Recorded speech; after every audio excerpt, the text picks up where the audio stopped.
warahmatullahi wabarakatuh. Perkenalkan, nama saya Sulis Novianti, NIM 1861141 dari kelas KP Pemasaran 2018. Di sini saya akan menjelaskan materi tentang Retail Marketing Communication. Retail Marketing Communication atau komunikasi pemasaran retail adalah suatu bentuk pendekatan pemasaran baru yang dilakukan oleh pihak perusahaan kepada pelanggan dalam upaya membujuk dan mengingatkan konsumen mengenai produk dan merek yang mereka jual, guna mengembangkan hubungan perusahaan dengan konsumen sehingga dapat memelihara loyalitas konsumen. Strategi Retail Marketing Communication. Langkah-langkah dalam merencanakan strategi Retail Marketing Communication melibatkan penetapan tujuan promosi sebelum menetapkan anggaran yang akan dibutuhkan. Untuk mencapai hal tersebut, kemudian merancang dan menerapkan bauran promosi yang sesuai dengan parameter anggaran dan waktu. Penting untuk meninjau keefektifan bauran promosi, sehingga ini dapat mempengaruhi kampanye promosi di masa mendatang. Komunikasi pemasaran terdiri dari 8 model komunikasi utama, yaitu 1. Iklan adalah struktur informasi dan susunan komunikasi non-personal yang dibiayai dan bersifat persuasif dan promosi tentang produk, jasa, atau ide oleh sponsor yang teridentifikasi melalui berbagai macam media. 2. Promosi penjualan, berbagai intensif jangka pendek untuk mendorong percobaan atau pembelian produk atau jasa. Yang ketiga, acara dan pengalaman, kegiatan dan program yang disponsori perusahaan yang dirancang untuk menciptakan interaksi harian atau interaksi yang berhubungan dengan merek tertentu. Yang keempat, hubungan masyarakat dan publisitas, beragam program yang dirancang untuk mempromosikan atau melindungi citra perusahaan atau produk individunya.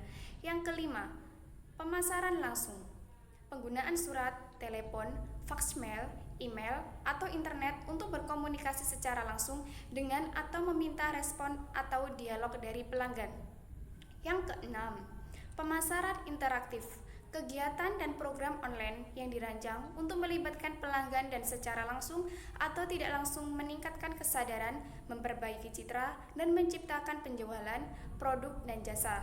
Yang ketujuh, pemasaran dari mulut ke mulut, komunikasi lisan, tertulis, dan elektronik antar masyarakat yang berhubungan dengan keunggulan atau pengalaman pembeli atau menggunakan produk atau jasa. Yang ke-8, penjualan personal, interaksi tatap muka dengan satu atau lebih pembeli prospektif untuk tujuan melakukan presentasi, menjawab pertanyaan, dan pengadaan pesanan. Sales promotion atau promosi penjualan. Promosi penjualan sangat banyak digunakan dalam pengaturan retail, baik di dalam toko atau online. Contohnya seperti penjualan di top sale, menggunakan beberapa teknik dan jenis promosi penjualan seperti kupon. Kupon diskon mendorong pelanggan untuk mengunjungi toko dan merangsang penjualan dalam produk. Kompetisi dapat menciptakan publisitas yang baik dan WOM, word of mouth, positif dari pelanggan. Contoh produk, mendorong pelanggan untuk melihat produk dan berinteraksi dengan staff dapat menyebabkan penjualan produk lebih lanjut. Tampilan POP atau Point of Purchase, meningkatkan keunggulan merek, merayu konsumen agar tertarik pada produk. Pemilik toko akan menciptakan display menarik di belakang jendela yang menghadap ke jalan. Display ini menampilkan merek produk apa saja yang tersedia di toko. Acara promosi. Acara promosi seperti peluncuran produk baru dan pameran dapat menciptakan peluang yang baik untuk menginformasikan, mempersuasi, dan mengingatkan customer tentang peluncuran produk.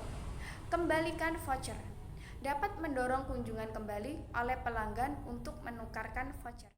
Tujuan yang diberikan komunikasi pemasaran pada penjualan di top sale yaitu berusaha memberikan pengaruh dalam proses pengambilan keputusan pelanggan. Pentingnya penerapan retail marketing communication pada penjualan di top sale.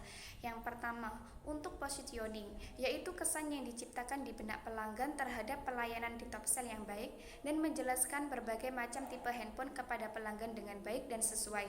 Bagaimana caranya agar pelanggan tertarik dengan apa yang disampaikan oleh penjual. Kedua, untuk menciptakan distribusi pemasaran. Distribusi produk sangat sangat penting untuk menjangkau seluruh lapisan dan wilayah konsumen. Distribusi produk yang baik juga akan memberikan efek positif terhadap peningkatan penjualan karena akan menjangkau dan menarik banyak konsumen. Yang ketiga, agar memiliki komunikasi yang baik. Dengan memiliki komunikasi yang baik kepada konsumen tentunya akan membuat proses komunikasi efektif, sehingga terjalin hubungan yang baik antara seluruh pihak yang terlibat dalam proses pemasaran. Yang keempat, untuk memberikan perhatian yang detail. Tujuan komunikasi pemasaran ini akan sangat dibutuhkan jika ingin mengambil minat konsumen, karena konsumen akan cenderung memilih produk atau tipe handphone yang dipasarkan dengan informasi yang detail dan dijelaskan dengan terperinci. Yang kelima, menentukan keinginan konsumen. Tujuan ini agar penjual mengetahui apa yang diinginkan konsumen, seperti merek produk handphone, harga, dan kualitas yang diinginkan konsumen. Jika keinginan konsumen diketahui dengan baik, maka produk yang akan dipasarkan secara langsung akan menarik perhatian konsumen. Yang keenam, memilih saluran komunikasi. Penjual haruslah memilih saluran atau media apa yang digunakan untuk melakukan pemasaran. Tujuannya untuk mempermudah proses pemasaran. Biasanya saluran komunikasi pemasaran yang digunakan dalam penjualan di top sale antara lain komunikasi antar pribadi secara langsung ataupun tidak langsung, melalui telepon atau WA, serta saluran komunikasi yang menggunakan peran media massa seperti media sosial, dan yang lebih sering biasanya juga promosi dengan cara membagikan brosur-brosur. Demikian materi yang dapat saya sampaikan tentang Retail Marketing Communication. Wassalamualaikum warahmatullahi wabarakatuh.